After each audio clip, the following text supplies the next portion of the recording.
গাজীপুরে আন্দোলনরত শিক্ষার্থীদের ওপর হামলা ও গুলিবর্ষণের প্রতিবাদে বিক্ষোভ মিছিল ও অবস্থান কর্মসূচি পালন করেছে উপজেলার বিভিন্ন শিক্ষা প্রতিষ্ঠানের শিক্ষার্থীরা।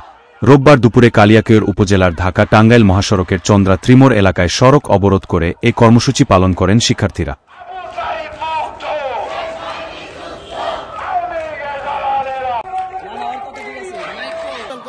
কারণ আমাদের ছাত্রদের উপরে নৃশংসভাবে আক্রমণ করা হয়েছিল, তাদের ট্র্যাপ করা হয়েছিল, যার প্রতিবাদ আপনারা দেখেছেন, গতকালকে আমরা দেখেছি।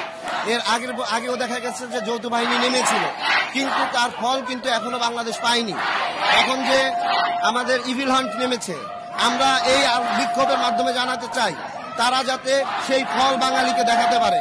আমরা এখনো দেখতেছি উপজেলার ভিতরে, থানার ভিতরে, প্রত্যেকটা সেক্টরে এই ফ্যাসিবাদীদের দোসর এখন পর্যন্ত যারা রয়েছে।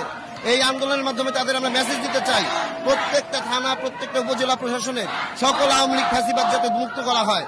এবং আমরা আরো এই আমাদের কালিয়াকৈর থানাকে আমরা বলতেছি, তারা যে মামলা নিয়েছে আমরা তাদের কোনো অগ্রগতি দেখি না, তাদের কোনো তৎপরতা দেখি না।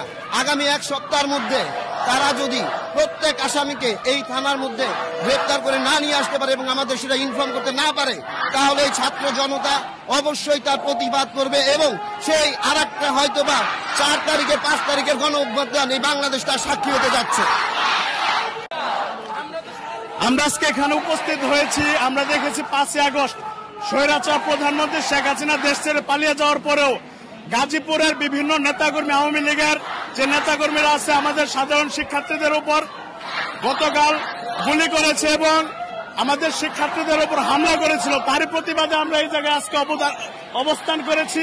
আমরা এখানে পুলিশদের কাছে আমাদের যে প্রশাসন আছে তাদেরকে অবগত করতে চাই তারা যেন অনতি বিলম্বে আওয়ামী লীগের যে দোসররা আছে, যাদের বিরুদ্ধে মামলা হয়েছে ইতিপূর্বে, তাদেরকে অ্যারেস্ট করে তাদের যথাযোগ্য শাস্তি প্রদান করে দেয় এবং জনদুর্ভোগকে লাঘব করে দেয়।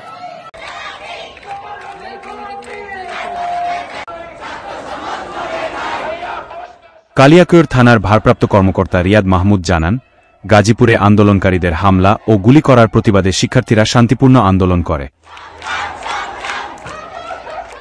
আলহাজ হোসেন, বাংলাদেশ সংবাদ।